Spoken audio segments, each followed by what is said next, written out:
요즘 와디즈의 체면이 말이 아닙니다. 국내 유일의 펀딩 사이트란 말이 무색할 정도로 많은 사람들의 무시를 받고 있는데 특히 사망여우님께 아주 두드려 맞고 있죠.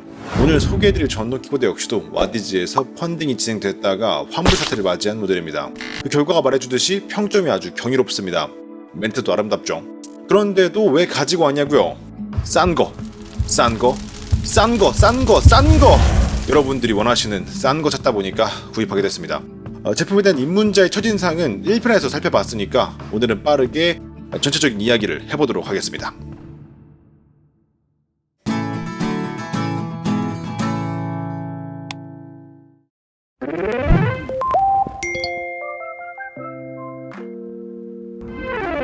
전 후륜 8인치 통타이어가 장착되어 있으며 전륜 단일 스프링 서스펜션, 후륜 단일 스프링 서스펜션이 적용되어 있습니다.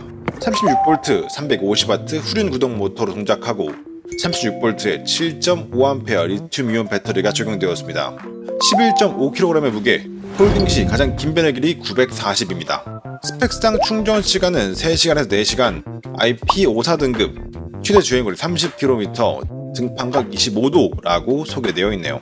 2020년 9월 4일 기준 7.5A 모델이 온라인 판매 가격 기준으로 29만 9천원입니다.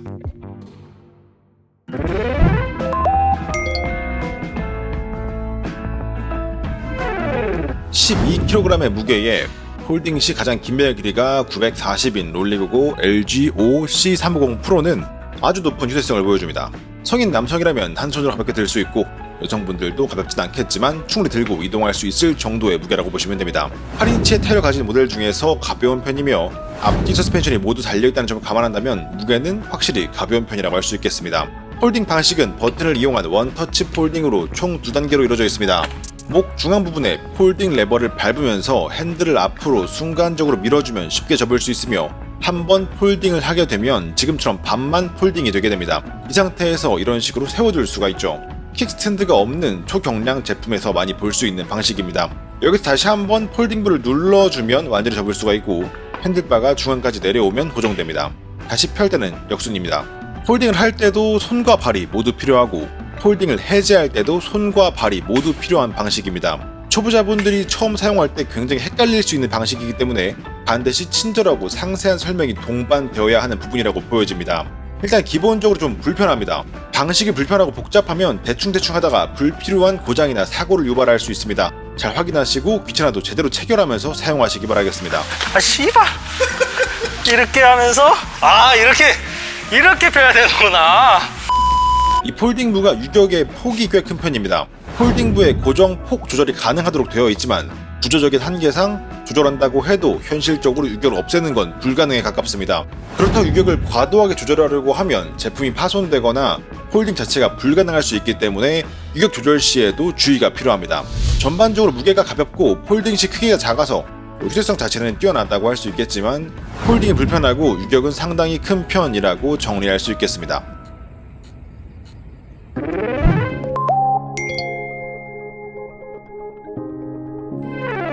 앞뒤 8인치 통타이어를 가지고 있고 서스펜션이 있기 때문에 노면에 대한 극복 능력은 의외로 있는 편입니다.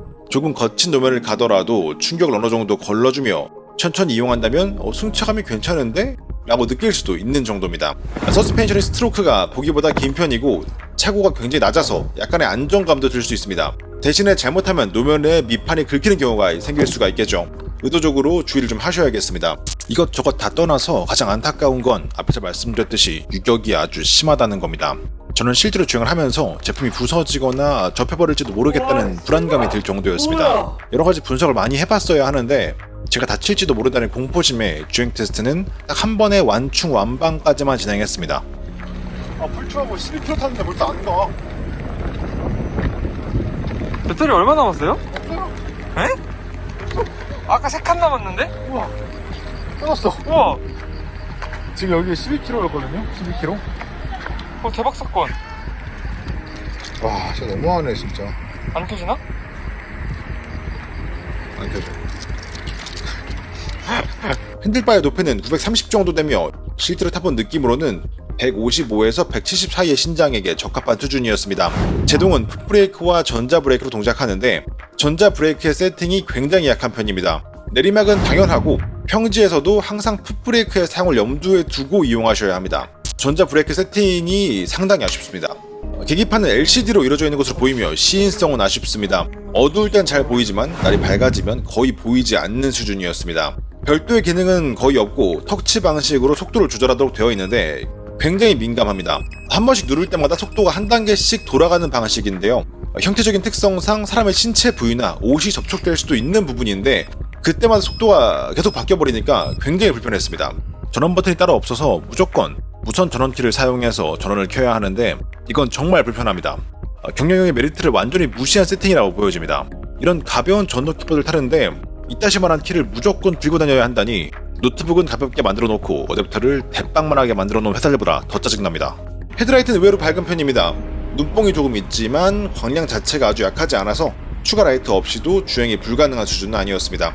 후미등은 뒷브레이크 아래쪽에 숨겨져 있는데 광량 자체는 나쁘지 않지만 구조상 잘 보이지 않아서 아쉽습니다. 모터의 출력 약한 편인데 대신에 소음이 거의 없습니다. 소리에 민감하신 분들이라면 이 점은 장점이라고 느껴질 수도 있겠습니다.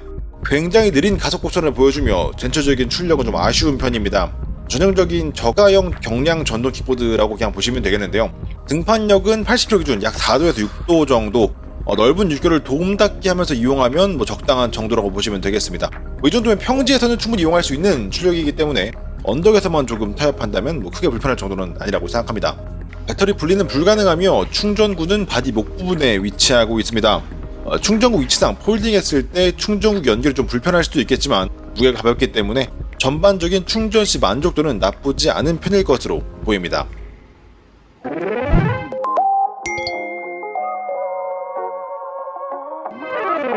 이번 모델의 경우 IPX 4등급임에도 우천시 주행, 고압 세차가 가능하다라고 광고하고 있는 모델이기 때문에 한번 실제로 테스트 후 해부해봤습니다.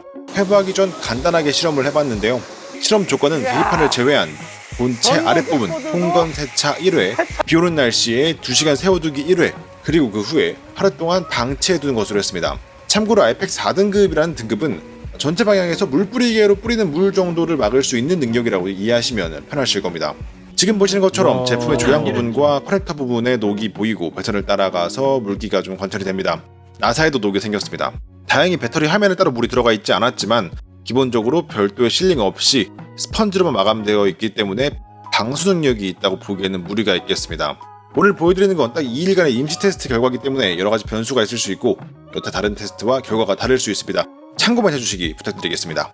이렇게 단면적으로만 보더라도 궂은 날씨에도 주행이 가능하고 고압세차도 가능하다고 홍보하기에는 무리가 있지 않을까 생각합니다. 심지어 이 문구와 GIF는 와디즈에서 펀딩을 할 때도 사용이 되었습니다. 킥보드에 대해서 전혀 모르는 사람들이 이걸 보고 똑같이 따라한다면 그에 대한 책임은 누가 질 것인지 꼭 생각해봐야 할 문제라고 생각합니다. 배터리는 배터리 전문가분과 함께 살펴봤습니다. 와 정말 방수가 잘 됐나 보네요. 네, 방수가 보시면 지금 이게 지금 세차장에 들어갔다 온 건데 깔끔하죠?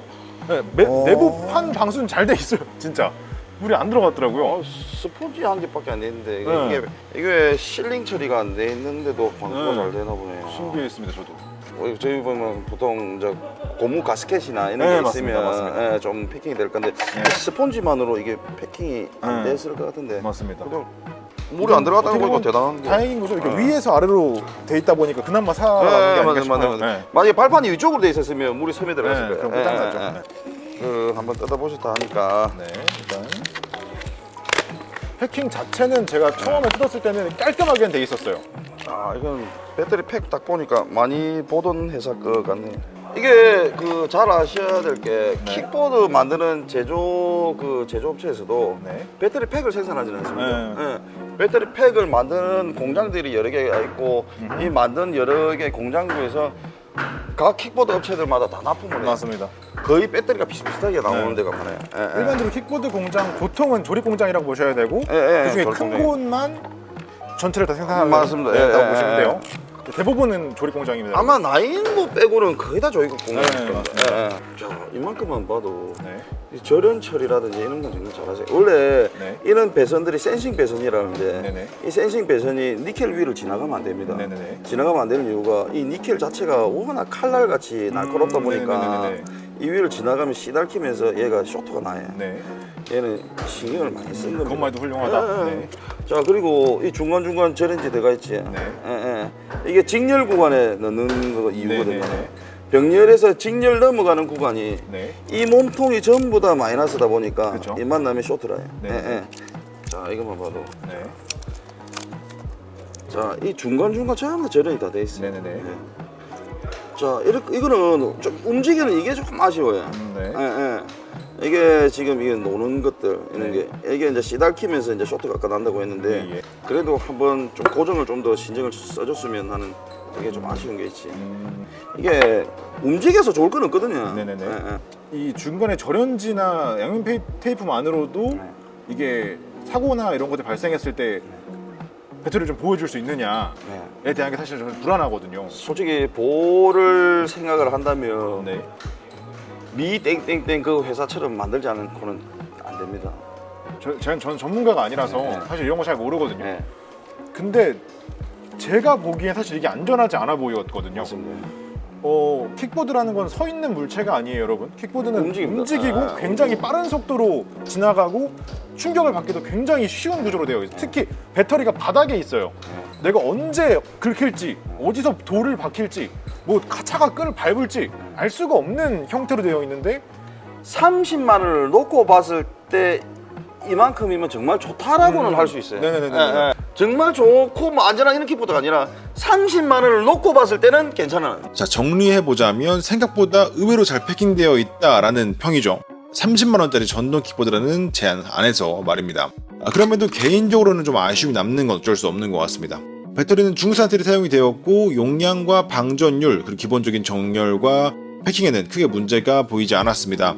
하지만 배터리 브랜드에 대한 정보 찾을 수가 없었던 것으로 보아서 중국산 저가형 셀이 사용된 것으로 봐야 할 것 같습니다.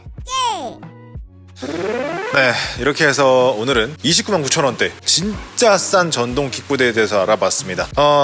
어떻게 보셨는지 모르겠습니다. 사실 좀 여러가지 미사역을 좀 붙여서 있어 보이게 포장을 하고 싶은데 솔직히 저는 테스트를 하면서 많은 아쉬움을 느꼈던 제품이었습니다. 속도 조절 버튼이 수시로 눌린다거나 안 좋은 도면에서 주행 시에 기체가 부서질 것 같다는 그런 불안감이 느껴진다거나 폴딩 방식과 구조에서 유격도 많이 느껴졌고 광고와 너무 다른 출력도 아쉬웠습니다. 그나마 다행인 건 제가 구매한 제품에서는 크게 초기 불량에 대한 이슈가 없었다는 것 정도. 사실 개인적으로 항상 말씀드렸지만 이 저가형 전동 킥보드 중에서 추천이라는 걸 할 만한 모델은 없습니다. 가격적인 부분에서 최대한 타협을 해야 되는 건데 솔직히 저는 아무리 타협을 한다고 해도 잘 모르겠습니다. 하지만 이건 전동 킥보드를 수없이 타본 사람의 생각일 수도 있어요. 누군가에게는 굉장히 만족스러운 제품이 될 수도 있겠죠. 여러분, 세상에 나쁜 전동 킥보드는 없습니다. 문제는 너무나 부풀려진 말도 안 되는 과장 광고, 그리고 오로지 싼 가격만 위해서 만들어진 저가형 프레임, 그리고 저가형 배터리 등이 문제겠죠. 그 외에도 수많은 문제가 있지만 저는 이 두 가지만 바뀐다고 해도 우선은 마음이 좀 놓일 것 같습니다. 또 보고 싶은 제품 있으시다면 댓글로 남겨주시고요. 댓글 남겨주실 때는 꼭 좋아요, 구독 버튼 함께 눌러주셔야 조금 더 해당 댓글이 잘 보인다는 거 잊지 말아주세요. 항상 감사합니다. 다음에 또 뵙죠. 끝! 자, 이제 끝났으니까 이제 이거 가져가시면 됩니다. 끝났어요. 이제 당신 거예요. 제 거예요? 네. 이거는 당신이 사달라고 했잖아요.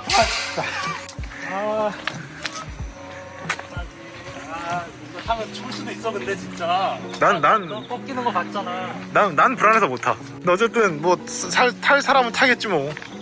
버려야겠다. 버려, 그래, 버려.